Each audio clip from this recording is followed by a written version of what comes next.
안녕하세요. 동원개미TV의 안산개미 김재혁 전문가 인사드리겠습니다. 오늘 함께 살펴볼 종목은 숏박스고요. 코드 번호가 086980이 되겠습니다. 금일 현재 시간 2021년 8월 17일 오늘이 화요일 오전 10시 49분을 지나가고 있는 시점이 되겠습니다. 이 숏박스가 오늘 5% 가까이 4.5% 가까이 조정을 받고 있습니다. 근데 제가 항상 하는 말 있죠. 숏박스 같은 종목이 이렇게 빠진다라고 하면 개인적으로는 개인적인 의견입니다. 개인적인 의견으로는 둘도 없는 찬스다라고 저는 생각을 합니다. 만약 이 종목이 없다라고 하면 매수해도 된다라고 말씀을 드리고 싶습니다. 이게 추천 매수가가 보시면 아시겠지만 처음에 4,130원에서 추천을 드렸다라고 보면 되겠습니다. 이게 5,000원까지 갔었는데 제때 팔지를 못했습니다. 여기 시장이 좋지 않아서 종목이 좀 맞고 두드러 맞고 내려왔지만 지금이야말로 이거를 담을 수 있는 저런 찬스가 왔다, 드디어 찬스가 왔다라고 저는 생각을 합니다. 왜 그런 이야기를 했을까 설명을 좀 드릴까 합니다. 자, 숏박스에서 올해 개봉한 영화 랑종이 있습니다. 여기 보시면 누적 관객수가 83만 명이라고 되어 있는데 랑종의 이 손익분기점이 얼마냐? 40만입니다. 40만인데 요번에 요거 이제 3분기에 흑작으로 들어온다. 이렇게 보시면 되겠고, 또한 싱크홀이 지금 개봉이 며칠 되지 않았음에도 불구하고 흐름 자체가 나쁘지 않는다. 114만 명, 100만 명을 돌파를 했다라고 보시면 되겠습니다. 물론 이 평점 자체가 그렇게 높은 영화는 아니다. 이렇게 평점을 좀 테러를 맞기를 했는데 개인적으로는 영화 개인적으로 저는 재밌게 봤습니다. 잘 만들었다라고 생각을 합니다. 주주분들은 직접 가서 보셨는지 잘 모르겠지만 주주라고 하면 직접 가서 보세요라고 말씀을 드리고 싶습니다. 평점이 안 좋음에도 불구하고 박스오피스에서는 당당하게 1위를 달리고 있구나라고 보시면 되겠습니다. 114만 명이기 때문에 손익분기점 200만 명을 돌파할지가 관건이었다. 그렇게 보시면 되겠습니다. 싱크홀 같은 경우에는 이 손익분기점이 400만이라고 하는데요. 그런데 요거 같은 경우에는 이 절반의 보장을 받았기 때문에 여기 200만 정도가 넘어가면 괜찮다라고 저는 생각을 합니다. 여기 싱크홀 되어 있죠. 차승원과 김성균, 이강수라고 되어 있고 손익분기점 약 200만 전후로 알려졌다라고 합니다. 200만 명은 최소 200만은 넘어가야 된다. 그렇게 저는 보고 있습니다. 요게 원래는 이 400만인데요. 400만인데 이 50%를 보장을 해주기 때문에 보장해주기 때문에 반으로 줄었다. 손익분기점이 그렇다고 하면 200만을 혹시라도 넘겨준다라고 하면 숏박스가 올 3분기 실적이 조금 늦게 반영이 된다라고 하면 올 4분기부터는 3분기 또는 이 4분기부터는 실적이 아주 좋아질 가능성이 있다. 왜냐하면 랑종도 잘 된 거고요. 그리고 싱크홀이 100만이 넘었기 때문에 손익분기점을 넘을 수 있겠다라는 생각이 많이 듭니다. 어쨌든 간에 시간은 조금 더 기다려봐야 되겠지만 생각외로 싱크홀을 보러 온 관객들이 생각보다는 꽤 많다. 저는 그렇게 생각을 하고 있습니다. 자, 모가디슈가 244만 명, 이게 굉장히 잘 나가고 있죠.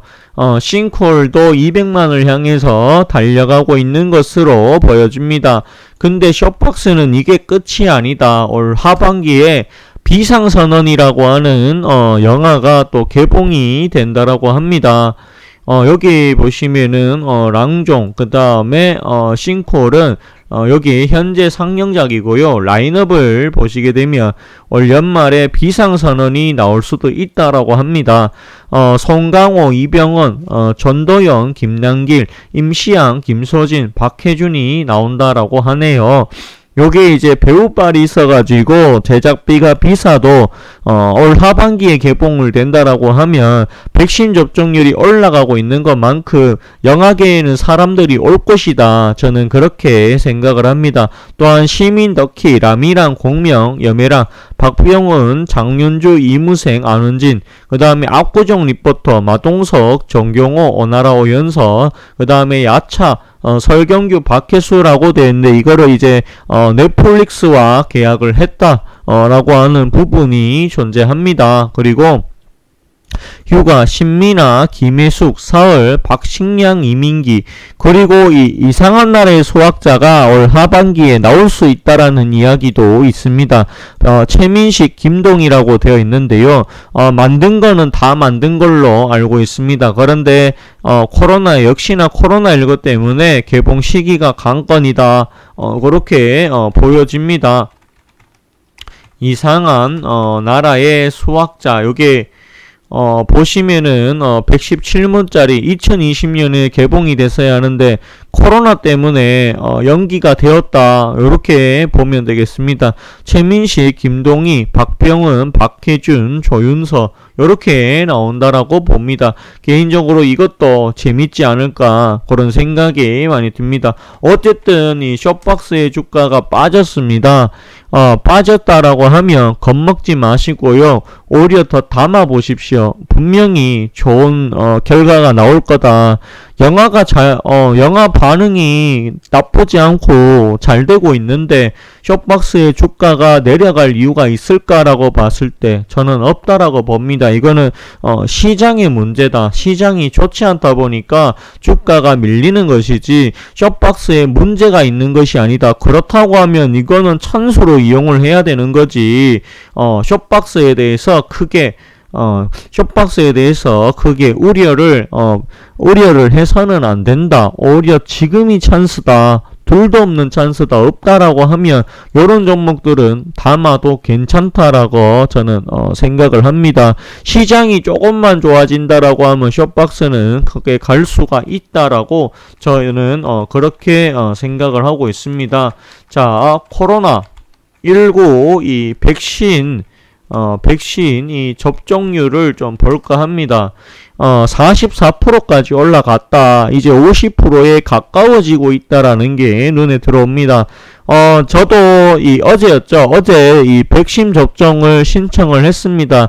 10부제 한다라고 하더라고요. 그래가지고 어제 접종을 저 역시도 예약을 했습니다. 9월달로 해가지고 그렇게 좀 봐주시면 되겠습니다. 여기에 44%인데요. 보시면 그래도 이 서울이 평균 가까이 되고 강원도는 아예 50%가 넘었고 전북도 50%, 전남이 53%, 그 다음에 여기 경북도 48%가 넘어가고 있고 부산도 47%가 넘어가고 있다. 그리고 여기 보시면 강주가 좀 약하고요. 그 다음에 인천, 경기가 접종률이 약하다. 세종, 대전, 대구, 울산 이렇게 대각선 부근으로 해가지고 접종률이 다 별로 안 좋구나 라고 보시면 되겠습니다. 그래도 이 1차 백신 접종이 계속해서 늘어나고 있기 때문에 항체가 생성이 될 때까지 시간이 조금은 걸릴 수 있겠지만 앞으로 가면 갈수록 이 코로나의 영향은 줄어들 것이다 라고 보는 것이 합리적인 판단이지 않을까 그런 생각이 많이 들었습니다. 오늘 방송은요 여기까지 하도록 하겠고요. 좋아요와 구독을 해주신다라고 하면 더 큰 힘이 될 것 같습니다. 감사합니다. 그리고 고맙습니다.